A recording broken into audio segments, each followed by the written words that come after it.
Ladies and gentlemen, our event is about to start. Please have a seat.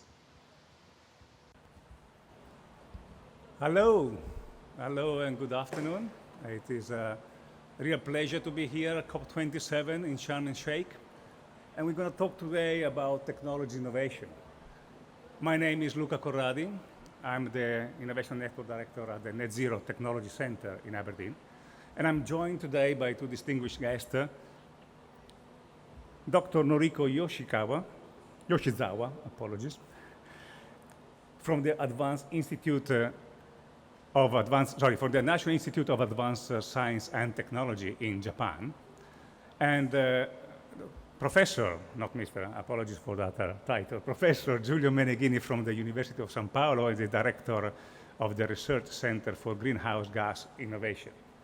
And we're going to talk about technology and technology innovation in particular, and the fundamental role that technology innovation has in achieving net zero.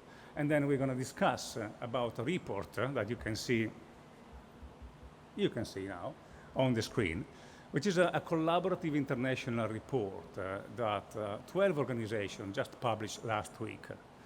And we're going to cover what are the key findings and recommendations for this report. And it is about how do we transition oil and gas technology basins into the net zero energy world. But before we move into the detail, just to set the scene, let's watch a short video.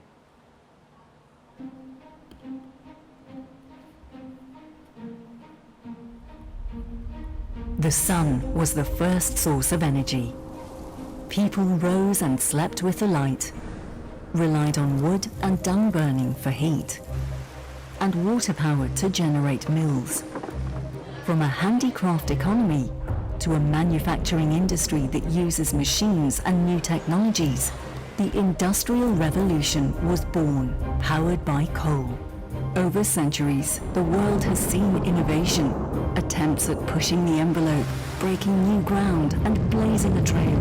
But with this change came consequence: depletion of natural resources, increased air and water pollution, reduction in biodiversity, and greenhouse gas emissions causing global warming.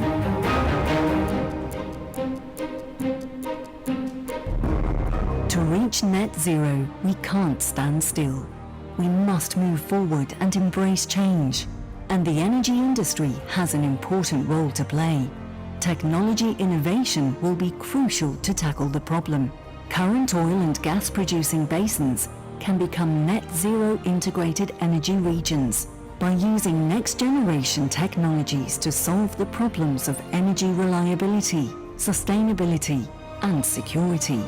To evolve into a net zero system, we must accelerate the development and deployment of clean hydrogen, carbon capture, utilization, and storage, renewable electricity, including onshore and offshore wind and solar, alternative fuels, and emissions reduction technologies.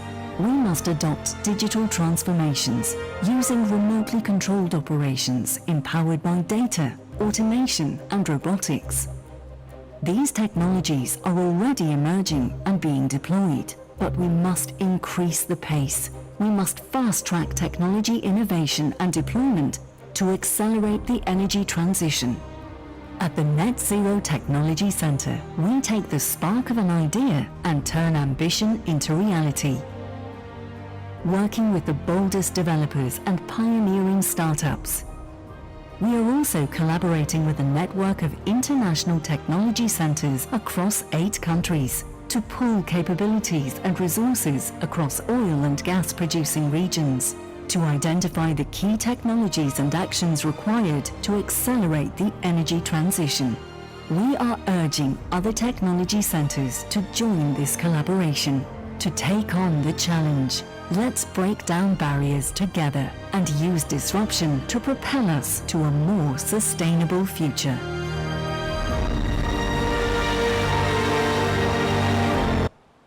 So that to set the scene, and as I said, we're from the Net Zero Technology Center, which is a non-for-profit technology and development organization in Aberdeen, at the center of the oil and gas industry in the North Sea.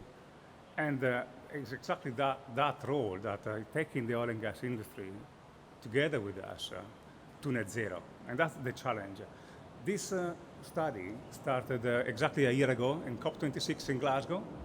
And we came together with these 12 technology centers from 8 countries, looking at what are the technologies, what are the strategies and the approaches that the various oil and gas basins around the world, from Canada to Japan to Australia, America, and Brazil, are looking at. What are the solutions that they're implementing?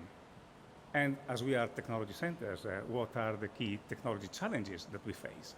So where should we prioritize our efforts and investment in developing new technology?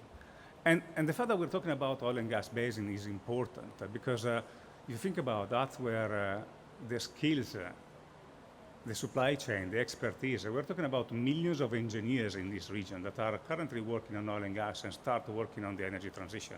That's a massive amount of human capital that we can leverage to make it happen.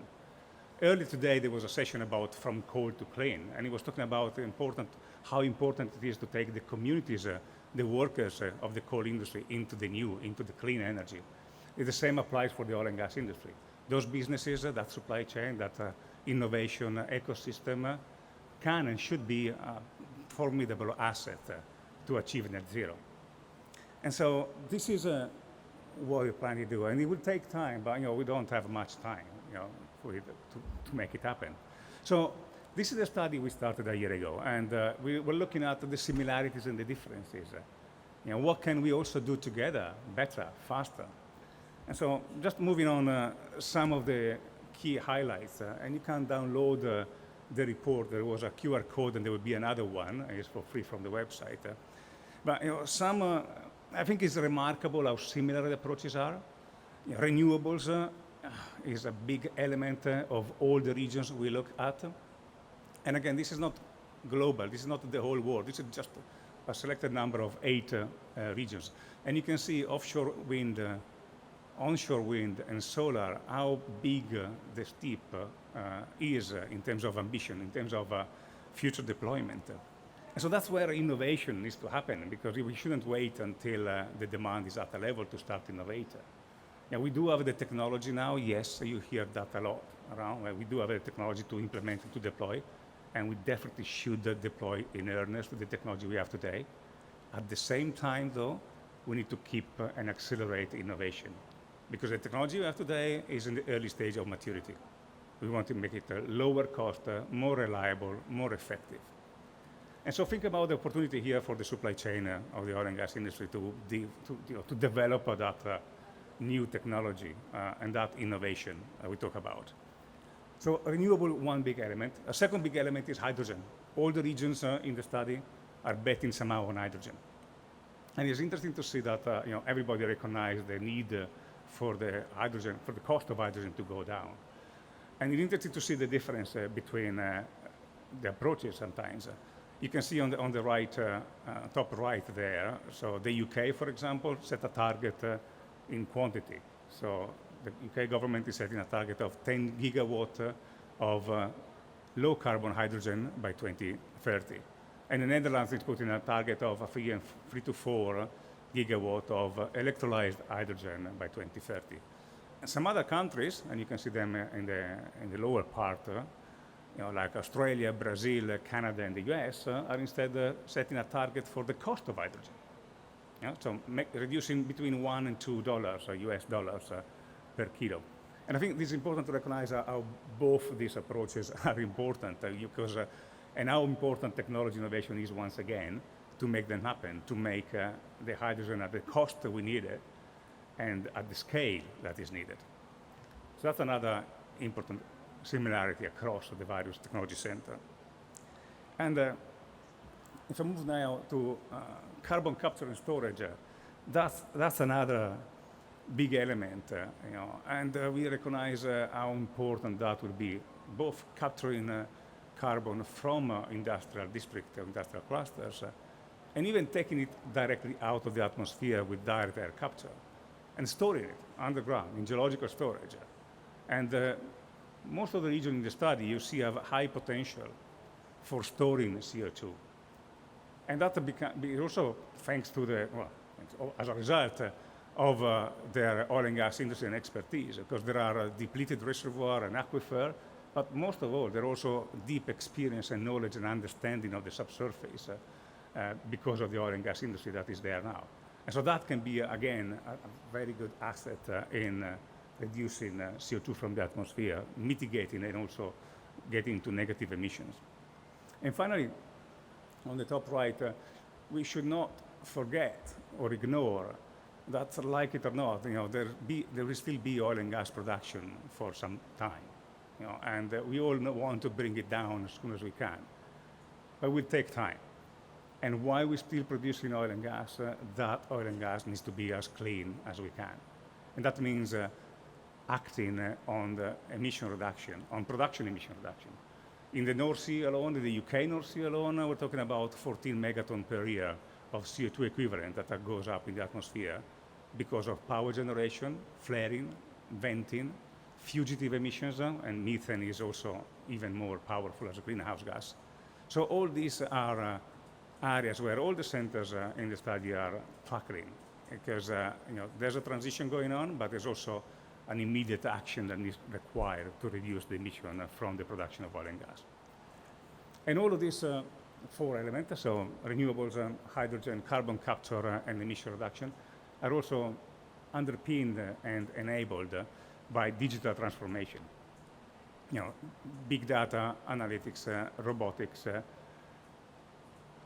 virtual reality, augmented reality, artificial intelligence, machine learning, all apply to this technology are making them better, faster. And important is also how much we need to be better at sharing and leveraging data. And as I said, all this technology exists today in some shape or form and in some sort of efficiency and effectiveness, but it is important that we accelerate on technology innovation. And to try to bring it to life, in the next video, I'm going to show another short video, is showing some example from technology innovation, startups, and new technology that we have supported at the Net Zero Technology Center in the past few years. They're just representative of, to show that things are happening and things are changing, and there's an opportunity to accelerate that change once again.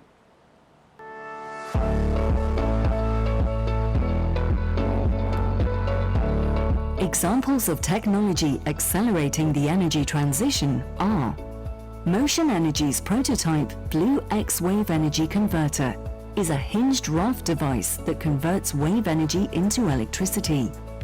It combines with Verlume's Halo, an easy-to-install autonomous seabed energy storage system, and provides reliable and uninterrupted renewable power to subsea CCS injection equipment, oil and gas production equipment, and autonomous underwater vehicles.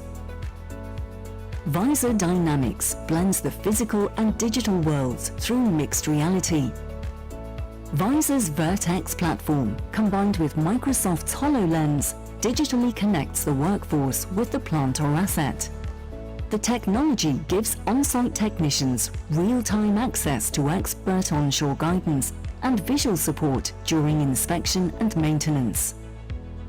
Supercritical Solutions have developed a high-pressure, ultra-efficient proprietary electrolyzer design that harnesses heat and pressure to produce hydrogen more efficiently. It requires 20% less energy than existing electrolyzers, maximizing efficiency and lowering cost. The end product is pre-pressurized, removing any requirement for the compression stage.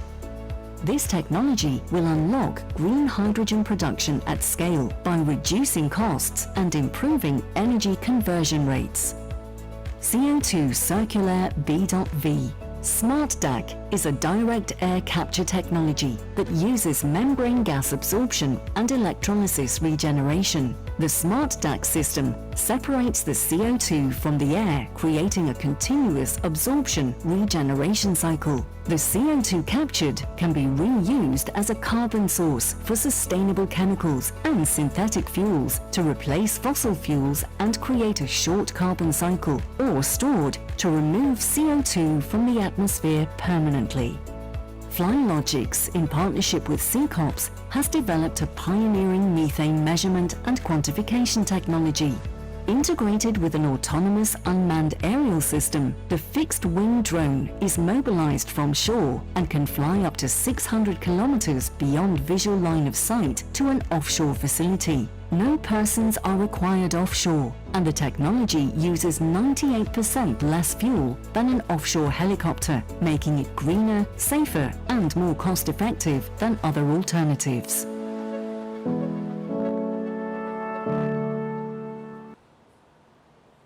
So I'd like to reiterate, these are just 5 examples of technology at various stages of development. Some are deployed, some are almost there. But there are many more, of course, that we are working on, and you can find them on our website. But of course, I want to shout out that all the other 11 technology centers involved in the study, they also have interesting and fascinating and exciting new technology development that I suggest and recommend to check on their website as well. Now, the study, as I said, highlighted what is common, and the focus on this technology is the common part of it.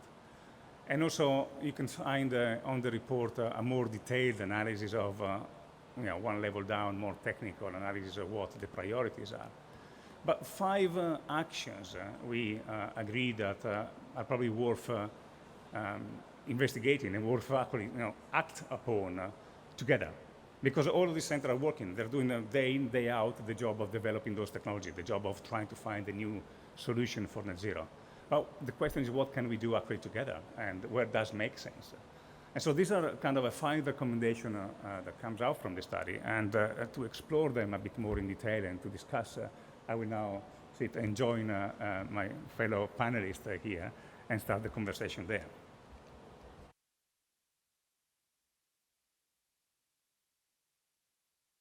Transitioning microphone, and it works. Excellent. So, Noriko, the first one talks about hydrogen. So can I come to you first? Hydrogen is a high priority for Japan. There's a lot of work, collaborative work going on with Australia, with other industries, with other countries as well. Can you tell us a bit more of what are the technology innovation priorities that your center is focusing on? Okay, so thank you very much. So as you may know, Japan is a very small island country, and the cost of electricity is very high. So that's why we need to rely on the international value chain. And one of their closer partners is Australia, actually. And Japanese private sectors have already started international demonstration project in renewable energy generation and large-scale transportation of hydrogen. But I believe that we have a lot to develop and develop more and to validate more. R&D development of innovative technologies for further cost reduction and their validation at a pilot plant, not a laboratory scale, a pilot scale, not a laboratory lab scale, will be essential. And actually in AIST, my institute has small-scale pilot plant which can be used for international collaboration on the research and development for hydrogen and ammonias. In addition, a role of international standards and common metrics are crucial and important topics for international collaboration. And we are discussing these topics in the Audi 20 conference initiative, which is conducted by AIST. And the conference had just finished last October. And we actually have a seminar on these topics on this Friday afternoon in a Japan Pavilion. Thank you very much. And I look forward to be part of it. So, Julio, what about Brazil? Is hydrogen a big thing also for the Brazil strategy to decarbonize? What is the focus of technology innovation there? Hello. Thank you very much, Luca, for the invitation to be part of this panel here. Well, for Brazil, I believe that the main challenge that we have, for instance, in terms of hydrogen, is the integration of different technologies. We have a huge potential in Brazil for solar and wind energy generation offshore and also onshore. And when we talk about onshore, it's close to the shore, and then the hydrogen could be exported. But to bring the cost down and to find ways of producing blue ammonia or even green ammonia from solar and wind energy generation, it's a main task. And to produce, well, offshore and to do CCS and to integrate everything together, this is the main issue, to produce green ammonia on on those sites that we have wind and solar onshore close to the ports, and to produce blue, well, I'm calling blue ammonia and blue methanol, that would employ the methane and the natural gas coming out from the offshore oil production in Brazil and doing CCS on that side in very deep waters. I think these are the main challenges, to integrate everything and bring the cost down. You touch upon a point that I like to stress, because the reason we're talking hydrogen is because it is of complementary to renewables to compensate the variability, and is a way to store and transport electricity long distance. Yes, yeah. And if we talk about, well, we have a project that we are going to build a pilot plant to do reform of ethanol, a biofuel, to produce hydrogen. And then what's the main idea behind that pilot plant? Is to bring the cost, to study ways to have the an optimization of the process, and then to do and to study and to do the test case of using ethanol as a vector to transport hydrogen, and then produce hydrogen at the very end of its consumption. And as you said, doing so, we can, well, doing the integration between renewable energies like solar and wind energy, plus biomass production of ethanol, and then using ethanol to transport hydrogen.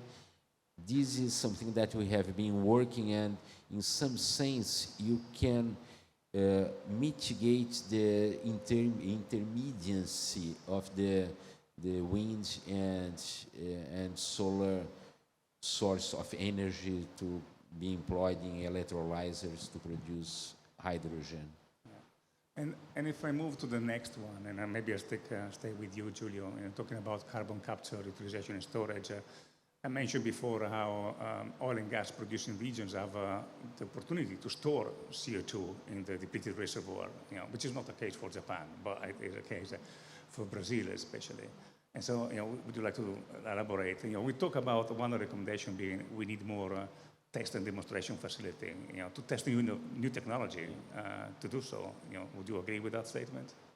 Yeah, well, first talking about I will talk about the onshore, and then I'm going for the offshore. Onshore, we have sites, geophysical sites, where we can do CCS very close to the production of ethanol. And as ethanol releases a lot of pure CO2, we could store and then have a later use to produce sustainable aviation fuel or any other synthetic fuel. Going to offshore, I think that the greatest opportunities are there, because in in the deep water oil rigs of Brazil in what's called the pre-salt region, we have not only the reservoirs to store CO2, but also we have a huge layer of salt, pure salt, that's almost 2,000 meters thick, in very deep, well, in the shore at about 300 kilometers from the coast, in very deep waters, that we could build huge caverns to store CO2. We have a pilot, well, the design of a conceptual project to build a pilot cavern that would be able to store about 1 million tons of CO2 in a single cavern. And that's, and if you scale up, we are talking about 8 million tons, 8 to 10 million tons of CO2 in a single cavern. And then, and the area is huge, is offshore, there is nobody living above that area, is very safe in terms of HSE because it's salt. Even if there is an earthquake, the salt would heal itself. And then the safety is very high. And it's close to where the oil rigs are. And then you have all the infrastructure, all the pumps, and all the energy that you need to pump down the CO2 to those caverns really on site. And that's, I believe that's is a unique project that could be applied in other places in the world, in the west coast of Africa, and even in the Gulf of Mexico. We would be able to do such caverns. And Noriko, as I said, there isn't really much storage. Okay, so You're looking at utilization of mineralization technologies. yes. Actually, we do not have any private companies to get interested in that technology so far. But yeah, we need to think about the mineralization is one of the good options in the future. Taking the CO2 out of the atmosphere to make a usable, durable, and materials that don't release back in the atmosphere. I'll stay with you and move to the next recommendation, to the next priority, which is floating offshore wind. And understanding Japan has a big potential for deep water floating offshore wind. So what do you think is the technology innovation needed to accelerate it, to make it faster and more affordable? Okay, so talking about the offshore wind first. The one focused technology now is an offshore wind technology, and Japan has a big potential offshore, like in the UK. But fortunately or unfortunately, we are surrounded by deep sea, so which is leading to the higher cost of construction and maintenance if we make facilities for offshore wind. And there are technical barriers. And assessment of wind speed is also essential. And we are actually collaborating with Netherlands and Denmark in a LiDAR assessment. And okay, so concerning the PV, photovoltaics, PV is still a pillar of renewable energy, and its development is essential for decarbonization, of course. And there are two topics. One is a higher efficiency with lower cost. The other is perovskite solar cell, which is a promising technology and originated in Japan. I would like to emphasize that point. And okay, so I would emphasize I would like to emphasize also the collaboration between Japan and the UK. In UK, we have our nice relationship with the Oxford University, and Oxford University played a crucial role for the development of perovskite PV. And lastly, we need to think about that. We need to talk about the geothermal. Japan was the world's third potential in the world, and we have developed existing resource and innovative technology to explore engineered geothermal system, which is EGS in short, and supercritical geothermal power to explore much bigger potential of geothermal energy in the future. That's all. Thank you. Thank you. And if I may go back to floating offshore wind, Julia, because Brazil, deep waters, Japan, surrounded by deep water, the UK, by random selection of those 12 centers, the three of us here are all dealing with the deep waters. And actually, the opportunity is there to leverage the deep skills of the oil and gas industry, who's been dealing with the floating structure for a long time, in order to make floating offshore wind better and faster. Is that a priority? Yes, I would say that most of the companies that are producing oil and gas offshore in deep waters in Brazil are very much interested now in decarbonizing, first decarbonizing their operations, and then to use wind power in deep waters is a great challenge from all aspects in terms, as Michio just said, in terms of maintenance is very complicated because you are far away from the coast, you are in very deep waters, and then you have to design special platforms just to hold the turbines because you don't have the facility in shallow waters to have directly the foundations on the seabed, and then you have to have floating wind turbines. And then, as I said before, the integration of those technologies are the main issue that have to be coped with. But there is one thing that in Brazil is good, because the infrastructure and the need for power you already have in the oil rigs. And then to have, for instance, some kind of hub in the middle of the Atlantic Ocean at 300 kilometers from the coast would be something that I believe that in the medium term or in the short, when we talk about short term in offshore engineering, is more than 5 years. And I would say that this is something that all the oil companies are interested in doing so in this period of time, 5 to 10 years. And since you mentioned infrastructure, I'd like to maybe quickly cover the remaining two recommendations that came out of the study. And one is about increase the alignment of electricity infrastructure. The events of this year with Russia invading Ukraine and the consequent energy crisis have brought back energy security to the fore. And clearly we need an electricity-based system which is more resilient and more flexible. And so one of the ways to do so is more connected internationally. So one of the projects that we are suggesting and working on is an alignment across the North Sea between the UK and the Netherlands, for example. But the same could be done in the Gulf of Mexico or in North Africa, Egypt, to the southern Europe, for example.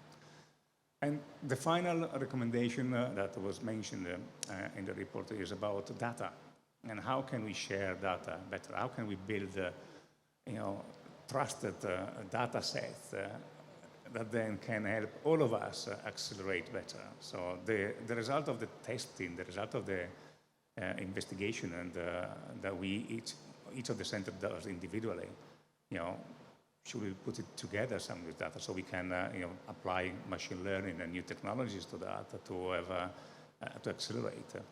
And I think one of the suggestions that we came out is, well, where do we start? As I mentioned before, all these centers are still working. There's still a lot of oil and gas industry in these regions.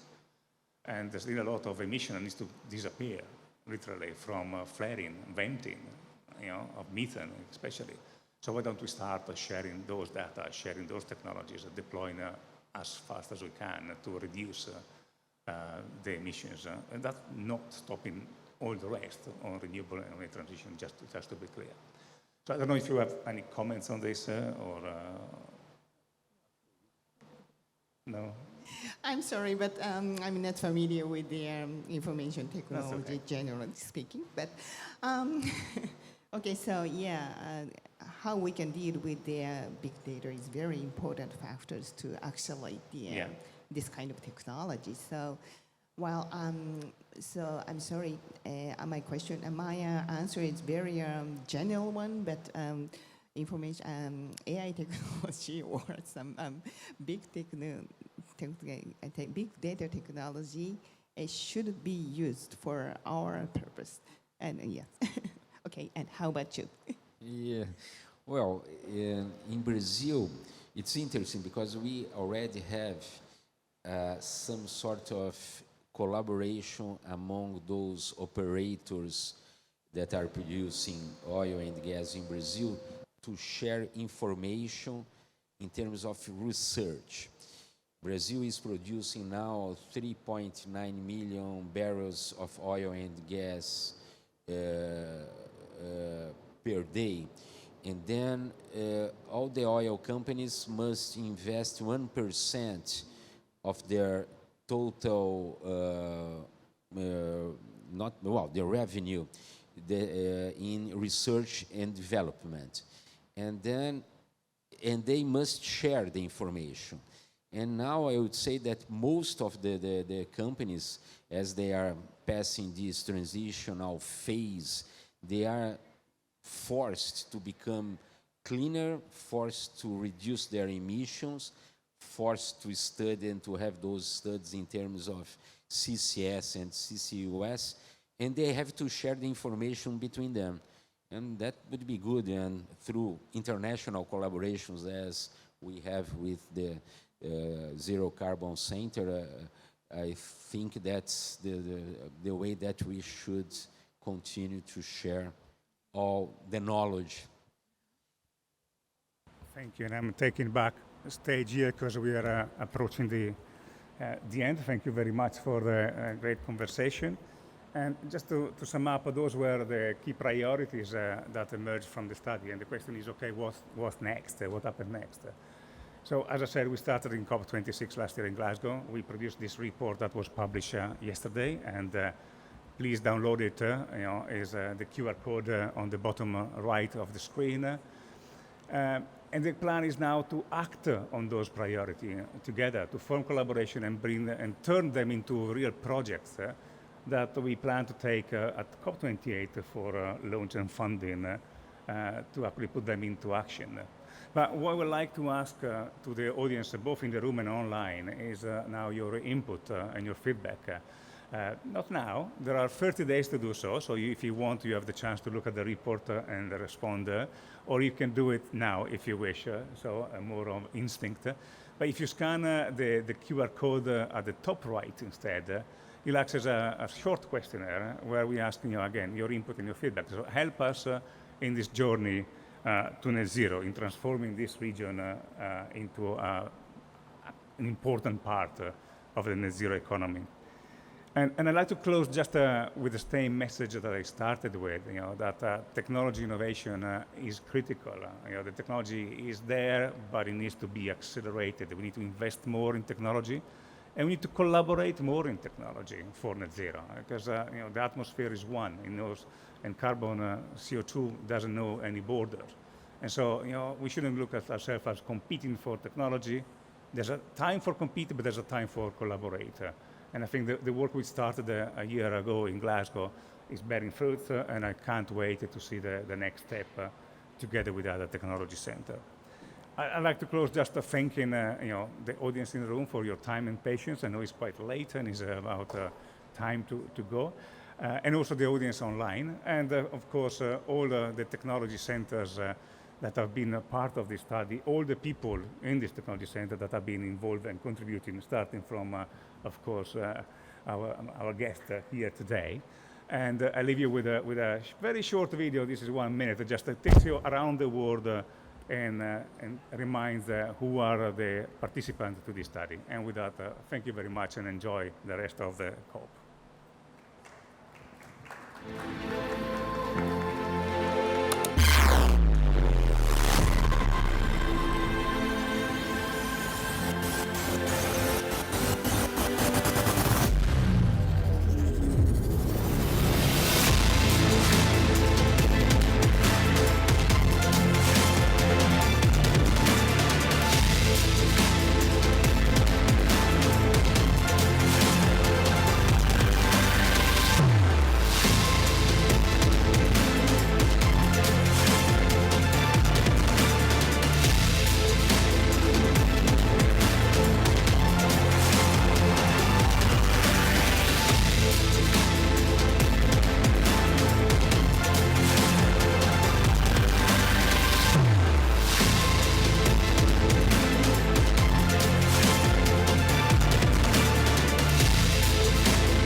And that's it. Thank you very much again.